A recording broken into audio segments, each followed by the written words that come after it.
හිටපු ජනාධිපතිවරුන්ට දැන් දීලා තිබුණ නිල් නිවාස වලින් යන්න වුණා. පාර්ලිමේන්තුවේ පනත සම්මත වුණානේ. පනත සම්මත වුණාට පස්සේ ඒගොල්ලන්ට එම නිවාස බාර දීලා මේ යන්න වුණා. දැන් පනත සම්මත වෙච්ච දාට පහුවදාම මහින්ද රාජපක්ෂ තමුගේ නිල් නිවාසේ බාර දීලා ගියා. ඒක නාට්‍යයක් පටන් නාට්‍ය කනුසාරයෙන් තමයි එක්කලේ. මොකද දේශපාලන වාසිතකා ඔහුගේ නාමල්ට බලයට එන්න කරන නාට්‍යයක්. ඒ නාට්‍යය තාම දුවනවා. ඊළඟට කවුද මෛත්‍රීපාල සිරිසේන දවස් දෙක තුනක් ඉල්ලලා තියෙනවා බඩු ටික පටව ගන්න, බඩු ටික පටවගෙන යන්න. මන් දන්නේ බඩු කොච්චර තියෙනවද කියලා. මේ ඔය තියෙන බඩුත් මේ රජයට අයිති ඔය නිවාසවල තියෙන බඩුත් මම හිතන්නේ පටවනවත් දන්නේ නැහැ මෛත්‍රීපාලලා. ඒවා කියන්න බෑ. මොකද අපිට මතකයිනේ ඔය ආර් ප්‍රේමදාස මේ අල්ලේගහ මන්දිරේ ඉන්න කාලේ ඒවා දීලා යනකොට ඔය තිබුණු බඩු සේරම අන්තර්ධාන වෙලා. ඒවා හොයාගන්න නැහැ. ඒ වගේ වෙන්නත් පුළුවන්. ඉතින් ගියාම දැන් චන්ද්‍රිකා බණ්ඩාරනායක මේ වැටිලා මේ කොන්දද තුනටියද කකුලද මොකද්ද කැඩිලාලු. ඒකින්ද එයා මාස දෙක තුනක් කියලා. ඒවා ඉතින් හිනා යන වැඩ චන්ද්‍රිකාලට මොකද මේ නිකා එකපාරට පාත් වෙච්ච මිනිස්සු නෙවෙයි මේ ලෝකෙට. පරම්පරාවෙන් සුද්දන්ට දීලා සුද්දෝ එක්ක ඉඳලා හම්බ වෙච්ච දේපොළ තියෙනවනේ. ඔය හොරගොල්ලේ තියෙන්නේ වලව්. ඉතින් ගියාම කොළඹ තියෙන්නේ ලොකු රොස්මිට් ප්ලේස් එකේ හොඳ ලොකු ගෙවල් තියෙන්නේ. ඒවා හෝටල් කරලා තියෙන්නේ. එතනින් ගියාම ළමයි ඉන්නේ එංගලන්තේ. මේ ඉන්න තැනක් නැද්ද? බොරු කියන්න එපා. ඒවා බොරු. ඉතින් දැන් මම කියන්න ගියේ මහින්ද රාජපක්ෂගේ නාට්‍ය ගැන. දැන් මහින්ද රාජපක්ෂ මේ කොළඹ ඉඳලා යන්න නාට්‍ය පටන් ගත්තා පෙරහැරේ තංගල්ලට ගියා. කොහෙද කාල්ටන් වලට ගියා. කාල්ටන් වලදී මහා විශාල ජනතාවක් ඇවිල්ලා හිටියා පිළිගන්න යාගේ.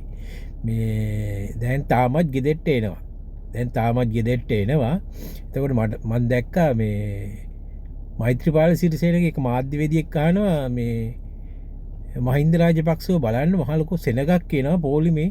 දැන් ඔබතුමාත් ගියාම මේ සෙනගේ නේද කියලා. මෛත්‍රීපාල කියනවා මේ මම එහෙම මිනිස්සු ගෙන්නන්නේ නැහැ.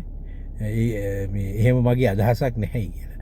ඒ කියන්නේ මෙතන මහින්ද රාජපක්ෂලා කරන වැඩේ මේ ඒක කෝණ මිනිහෙකුට තේරෙනවා. ඉතින් මෛත්‍රීපාලලාට මේ වගේ මිනිහෙකුට එහෙම කියන්න මේ ඉස්සෙල්ලා අපිටත් ඕක තේරුණා. ඉතින් ඇත්තනේ ඒගොල්ලෝ මිනිස්සු බස් වලින් ගෙන්නනවා ඒගොල්ලන්ගේ සමාජිකයින්. ඒක තමයි මෙතන වෙලා තියෙන්නේ. ඉතින් ප්‍රධානම දේ දැන් මිනිස්සු එනවනේ බලන්න. ආපුවාම සාමාන්‍ය ජනතාවට පෙන්වන්න ඉටි රූපයක්. එයාගේ ඉටි රූපයක් හදලා ඒක තමයි අර පුටු උඩ තිය ඉටි රූපයක් හදලා දෙලා ඒක පෙන්වන්නේ. ලොකු මිනිස්සු එනකොට හාමුදුරුවෝ එනකොට හැබැයි මිනිහා ඉන්නවා. මොකද එහෙම තත්ත්වෙටපත් වෙලා තියෙන්නේ. දැන් මහින්ද රාජපක්ෂ ඉන්නේ බොහොම අබලන් තත්ත්වේ. අපිට පේනවා අතපය වෙවුලනවා. එක විදියකට ඉන්න අමාරුයි විනාඩි 5ක් 10ක්. ඒකින්ද ඔහුට දැන් ජනතාව වෙනවා සමාජික වෙනවනේ බලන්න පක්ෂේ. ආපුවාම උතල් පැය ගණන් ඉඳන් ඉන්න බෑනේ. ඒකින්ද අර ඉටි රූපයක් හදලා ඒක තමයි ඉඳලා තියෙන්නේ. ඒ එන සාමාන්‍ය ජනතාව ඒක බලාගෙන වැඳගෙන යනවා. ඔය ලොකු හාමුදුරුවරු එතනින් ගියාම ලොකු පක්ෂේ කට්ටිය ආපුවාම විතරක් විනාඩි 5ක් 10ක් පුටුවේ ඉඳගෙන ඒගොල්ලෝ එක්ක සාකච්ඡා කරනවා. ඒක තමයි වෙන්නේ. ඉතින් තාමත් කරන්නේ මේ මිනිස්සු මේ සාමාන්‍ය ජනතාව රවට්ටන එකනේ කරන්නේ. එදා ඉඳලම කළා. තාමත් කරන්නේ ඒක. දැන් නාමල්ල දේශපාලනේ බලයට ගේන්න දැන් ඒවා වෙන්නේ නැහැ. ඉතින් ඒවා මේ හීන විතරයි. ඒ වුණාට ඒවා බලාපොරොත්තුෙන් තාමත් මහින්ද රාජපක්ෂ කරන්නේ මිනිසුන්ව රවටන එක. නියමෙටම මේ ප්ලෑන් එක ගහලා නියමෙටම මේ නාට්‍ය තාත්විකව රඟපානවා. තාත්වික විදිහට අරගෙන යනවා. නියම අධ්‍යක්ෂණයක් තියෙන්නේ. නියමෙටම අධ්‍යක්ෂණය කරනවා මේ කට්ටිය. අපි දැක්කා පක්ෂේ ඉන්නවා මේ මාධ්‍ය ප්‍රකාශක කෙනෙක් සංජීව දිරිමාන්න කියලා පට්ට මෝඩෙක්. පට්ට අමු ගණ්ඩ දෙයක් නැහැ. මහා බාල සරල කතා කියන්නේ. අර මහින්ද ගෙදරින් යනකොට කොළඹ එතෙන්දි මාධ්‍යවේදියෙක් ප්‍රශ්නයක් ඇහුවාම කියනවා තාමත් මේ මහින්ද අනුරට බය නැහැලු. යකෝ අනුරට බය වෙන්නේ මොකටද? අනුරට බය වෙන්න මොකද මේ අනුර දෙයියෙක් අනුරට බය වෙන්න. අනුර මහින්දට බය වෙන්න ඕනෙත් නැහැ.